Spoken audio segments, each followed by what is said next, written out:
harga emas mungkin akan tembus ke 8.000. Tahun 2026 nih, gold akan seperti apa? Gold tuh kocokannya akan makin fatal, keras sekali. Makin fatal. Halo, perkenalkan nama saya Agatha Evelyn, jurusan Manajemen, Fakultas Ekonomi Universitas Sriwijaya, kelas Manajemen Keuangan Internasional P1. Nah, dari klip tadi kelihatan banget ya kalau harga emas itu lagi naik cukup signifikan.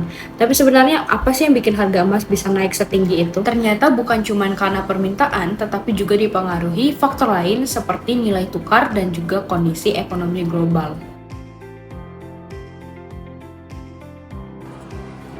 Nah, kemarin saya sempat tanya ke UBS Gold yang ada di Palembang Icon nih, di depan Giordano, berapa harga emas per gram logam mulia hari ini, dan harganya ada di sekitar segini.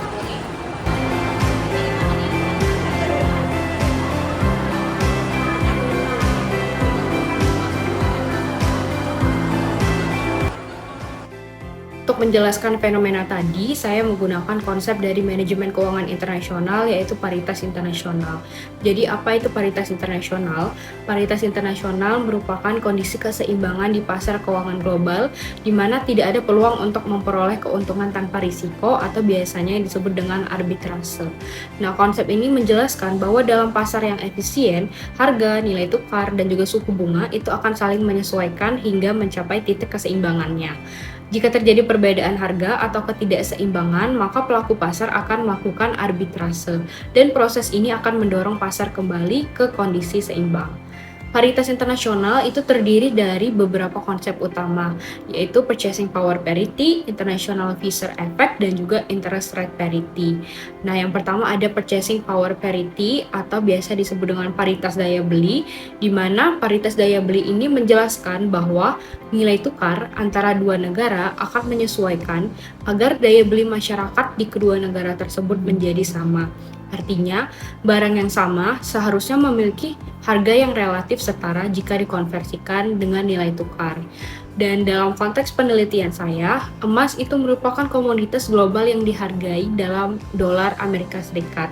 Dan ketika harga tersebut dikonversikan ke rupiah, maka nilainya sangat bergantung pada nilai tukar. Jadi ketika rupiah melemah terhadap dolar, harga emas itu pasti akan meningkat dalam rupiah. Dan meskipun harga emas global itu tidak mengalami kenaikan yang tidak terlalu besar, harga emas itu tetap meningkat. Lalu yang kedua ada International Fisher Effect atau IFE. Nah, International Fisher Effect ini menjelaskan bahwa perbedaan suku bunga antar negara itu dapat mempengaruhi pergerakan nilai tukar. Secara teori, negara yang dengan tingkat suku bunga yang lebih tinggi itu biasanya akan mempunyai tingkat inflasi yang lebih tinggi juga, sehingga dalam jangka waktu tertentu mata uangnya cenderung mengalami depresiasi. Nah, dalam konteks penelitian saya, perubahan suku bunga di Indonesia dan juga di Amerika Serikat itu dapat mempengaruhi arus modal dan juga permintaan terhadap mata uang, yang pada akhirnya berdampak pada nilai tukar rupiah terhadap dolar. Lalu yang ketiga ada interest rate parity atau IRP.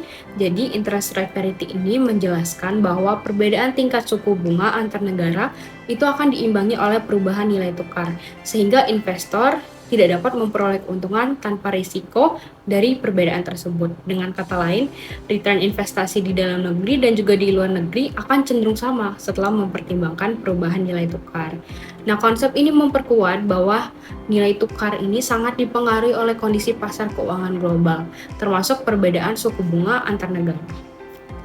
Jadi dari ketiga konsep tersebut dapat disimpulkan bahwa harga emas, nilai tukar, dan juga suku bunga itu saling berkaitan dan tidak bisa dianalisis secara terpisah karena ketiganya saling mempengaruhi dalam sistem keuangan internasional. Selanjutnya saya akan masuk untuk analisis data dan juga grafik. Berdasarkan data harga emas yang sudah saya kumpulkan dari tahun 2020 sampai 2026, terlihat bahwa harga emas itu mengalami kenaikan, baik dalam USD maupun dalam rupiah. Namun kenaikan harga emas dalam rupiah ini terlihat lebih tinggi dibandingkan harga dolar. Nah, untuk grafik dari harga emasnya sendiri, jika dilihat dari grafik, kenaikan mulai terlihat secara bertahap dari tahun 2021 sampai tahun 2024. Kemudian terjadi lonjakan yang cukup signifikan nih di antara tahun 2025 sampai tahun 2026. Hal ini menunjukkan bahwa selain dari faktor-faktor global, terdapat juga faktor lain yang memperkuat kenaikan harga emas di Indonesia. Lalu yang kedua ada nilai tukar. Di sini saya menampilkan nilai tukar, kurs beli dan kurs jual yang dalam USD dan juga Indonesia, dan kita bisa lihat di sini grafik nilai tukar rupiah terhadap dolar itu terlihat bahwa rupiah cenderung mengalami pelemahan dari sekitar Rp14.000 per dolar pada tahun 2020 menjadi lebih dari Rp17.000 per dolar pada tahun 2026. Pelemahan ini menyebabkan harga emas dalam rupiah itu menjadi lebih mahal karena emas diperdagangkan dalam dolar. Selanjutnya di sini ada data dari suku bunga Indonesia dan juga Amerika Serikat. Dari sisi suku bunga baik Indonesia maupun Amerika Serikat ini mengalami kenaikan ya, bisa kita lihat pada tahun 2022 sampai 2023 akibat tekanan inflasi global. Lalu perbedaan suku bunga ini mempengaruhi arus modal antar negara yang kemudian ini sangat berdampak pada pergerakan nilai tukar. Nah, lalu apa keterkaitan antara ketiga hal tadi, nilai tukar, suku bunga, dan juga harga emas global? Jadi jika kita gabungkan nih ketiga data tersebut, bisa kita lihat bahwa kenaikan harga emas global yang disertai pelemahan nilai tukar rupiah itu menyebabkan harga emas domestik meningkat lebih signifikan. Hal ini sesuai dengan konsep purchasing power parity, di mana harga global akan diterjemahkan ke dalam harga domestik melalui nilai tukar. Selain itu, perubahan suku bunga juga berperan secara tidak langsung melalui pengaruhnya terhadap nilai tukar sesuai dengan teori International Fisher Effect dan juga interest rate parity. Dari analisis ini dapat disimpulkan bahwa harga emas di Indonesia tidak hanya dipengaruhi oleh harga global, tetapi juga dipengaruhi oleh nilai tukar dan juga kondisi makroekonomi lainnya.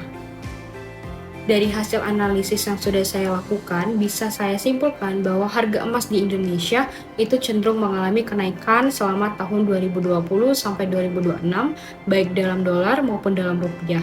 Namun kenaikan dalam rupiah ini terlihat lebih besar dibandingkan dalam dolar, karena hal ini menunjukkan bahwa selain dipengaruhi oleh harga emas global, terdapat juga faktor lain yang ikut berperan, terutama nilai tukar tadi. Dan nilai tukar rupiah yang cenderung melemah terhadap dolar itu membuat harga emas dalam rupiah menjadi lebih mahal.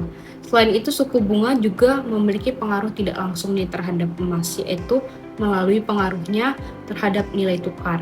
Jadi secara keseluruhan, harga emas di Indonesia ini dipengaruhi oleh interaksi antara harga emas global, nilai tukar, dan juga suku bunga. Berdasarkan hasil tersebut, terdapat beberapa rekomendasi yang ingin saya berikan. Yang pertama, untuk investor. Investor menurut saya harus menerapkan strategi investasi yang lebih komprehensif dengan tidak hanya berfokus pada tren harga emas global tadi, tetapi juga mempertimbangkan pergerakan nilai tukar dan juga arah kebijakan dari suku bunga.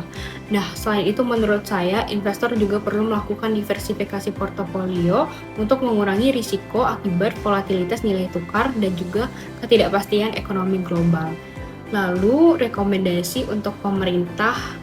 Menurut saya, pemerintah itu harus sangat memperkuat stabilitas nilai tukar melalui kebijakan moneter yang responsif dan juga lebih terkoordinasi, terutama dalam menghadapi tekanan eksternal. Selain itu, pengelolaan suku bunga yang tepat juga sangat perlu untuk dilakukan untuk menjaga keseimbangan antara stabilitas ekonomi dan daya tarik investasi juga di dalam negeri. Lalu, rekomendasi untuk lembaga keuangan dan juga edukasi untuk publik. Lembaga keuangan itu sangat disarankan untuk meningkatkan literasi keuangan masyarakat, khususnya terkait pemahaman tentang hubungan antara harga emas, nilai tukar, dan juga suku bunga. Menurut saya juga dengan pemahaman yang lebih nih di hal tadi, masyarakat itu dapat mengambil keputusan investasi yang lebih rasional dan mereka juga bisa lebih teredukasi mengenai nilai tukar, suku bunga, dan juga harga emas global. Lalu untuk peneliti selanjutnya, saya sangat menyarankan untuk mengembangkan model analisis yang lebih komprehensif dengan menambahkan variabel lain seperti inflasi, cadangan devisa, dan ketidakpastian ekonomi global. Selain itu, penggunaan metode kuantitatif seperti regresi atau model ekonomi Kikra menurut saya juga sangat membantu untuk memperoleh hasil yang lebih mendalam. Baik, demikian video pemaparan dari saya. Semoga video ini dapat bermanfaat untuk kita semua. Terima kasih.